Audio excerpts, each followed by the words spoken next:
This is Dominick. Dominick works at a 5-star restaurant called the Pixel Palace. There, some of video games' most popular characters come in to have a drink. Sometimes they share stories and even secrets, for as we all know, what the bartender hears is confidential, isn't it?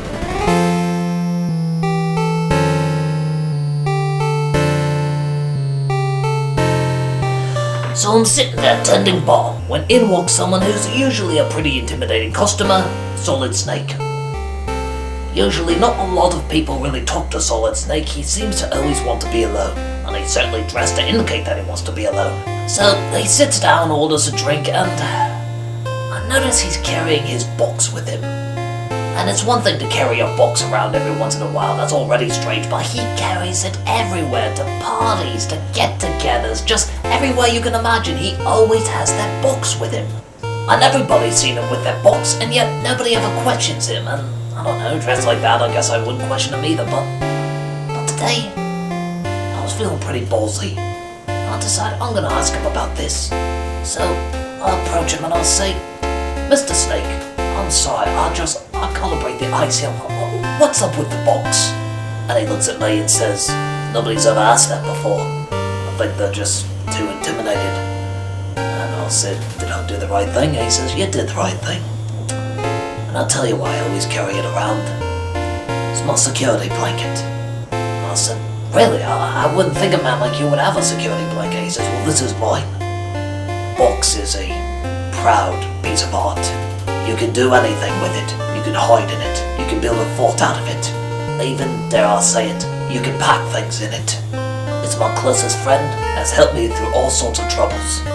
I said, well, fair enough, but Mr. Snake, you're a grown man. Grown men can't be seen carrying a box around all this time. I mean, doesn't it seem a bit childish? Don't you think you should move on?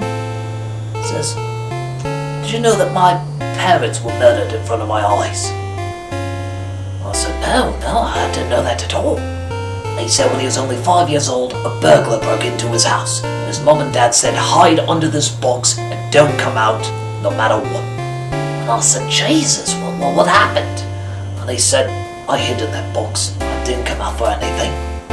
But I could see in the little slit, you know, where you put your hands in to carry the box. I saw everything that happened. And yeah, he shot them down. He shot them both. But he wasn't just a traditional robber. You see, he had weird mental issues. He did all sorts of strange things. And I said, like what? What did he do? He said, well, he got a hat and cane and started dancing on top of their bodies. I guess he had some sort of condition where after he killed people, he liked to tap dance on top of their corpses. And I said, Lord, that's the worst thing I've ever heard in my life. And he says, it doesn't stop there. Then put his hand in the bags, they started using them as a puppet show. Like the Muppets, actually. You know that pigs in space routine they used to do all the time? Yeah, he reenacted that with my parents' bodies. And just to make things worse, he made my mother one of the male pigs and made my father Miss Piggy. My father is not Miss Piggy. I said, oh no, your father's not Miss Piggy. And I said, well, gee, I can't imagine a 5-year-old boy watching this in front of his eyes. And he says, it gets worse. After he did the puppet show with my parents, he took them up and he started using them as nunchucks. Like he was a ninja, you know? Bruce Lee, I think, he was making all those weird sounds like the wah. He slammed them into the vase, he slammed them into the picture frames, he slammed them all over the place. And I said, Mr. Snake, I'm so sorry, I had no idea you went through all this. He says, it gets worse.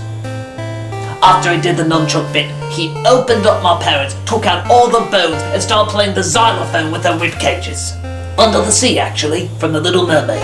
I don't think that movie came out yet, but he saw one of the VHS previews and they had the song on there, and yeah, I guess he really liked the tune.